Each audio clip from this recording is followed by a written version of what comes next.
Hi class, here's a discrepant event that's a lot of fun to do. What you want to do is get one of these old plastic containers, and all you really need to do is just do your same trick where you put burn a hole through it with a hot nail, and then I would say get some hot glue gun and hot glue gun this in, but give yourself a little bit of room in here. Let me use this one over here. Sorry to switch on you. See how I've put this in, and I've got quite a bit of hot glue on either side.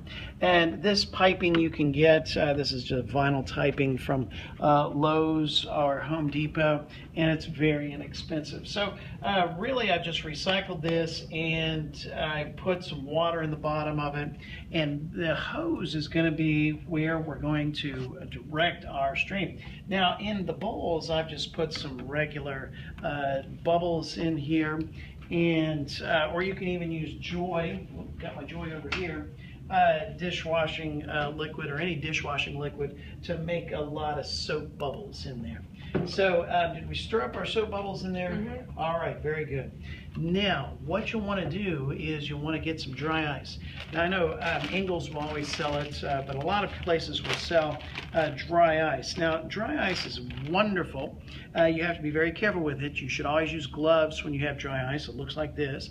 And that dry ice is going to do something wonderful. Dry ice goes directly from a solid to a vapor. It sublimes, and that's why a lot of people buy it, because it never gets the bottom of your picnic basket wet. Now what we're going to do is we're going to use this dry ice to take and drop into our bottles here, our jars, and it's going to make some CO2 gas. Now CO2 is carbon dioxide. We're going to use that to make some bubbles in here, and these are just the most clever bubbles. My students love them. So here I go. Make sure you always have a glove when you put this in. Let's see, have Zachary's. Okay, there's Allison's, and you can see hers. All right, Allison, go ahead and put your lid on. And Zachary, put your lid on. I don't have a lid on mine. Let's see. We need a lid of sorts. Gotta have it. There it is. Place. It's way over there. We can bring it way over here. Now, watch what Allison's gonna do. She's gonna dip that in, and she's gonna make some bubbles. And watch what happens with these bubbles. Allison, pop a few bubbles. Watch the magic happen in there. Wow. Zachary's gonna make some bubbles too. Zachary, see if you can make a big bubble there. Pull it out, kind of dip it into the soap and just kind of pull it out. See if you can make one bubble. Okay. See if you can make one bubble. There it goes. Nice. Nice, he's making a big bubble. Allison's making these. These are fun bubbles to make anytime. Look how big that one, ooh, pop that one. How fun is that? And these kids, my students always love this. This is a ton of fun to do. And you can even, if you get your hands a little bit soapy, you can hold on to those bubbles. Now, the dry ice will keep bubbling away for some time, allowing lots of kids to come through. Ooh, Zachary's got a big bubble in his hand right there. Oh, it just popped. Sorry about that. And you can watch those bubbles. And the kids make they just have a ton of fun with these things.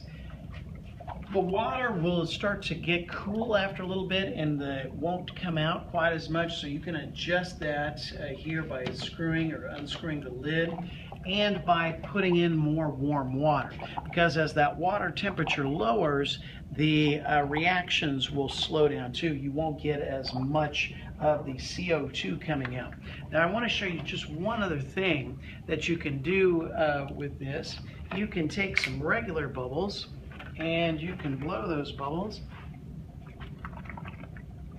and you can blow any kind of bubbles you want to, and watch those bubbles as they can even go down into an area like the sink here. A lot of fun. A lot of fun. Well, those are the Boo Bubbles, and I think that you'll like those. Enjoy.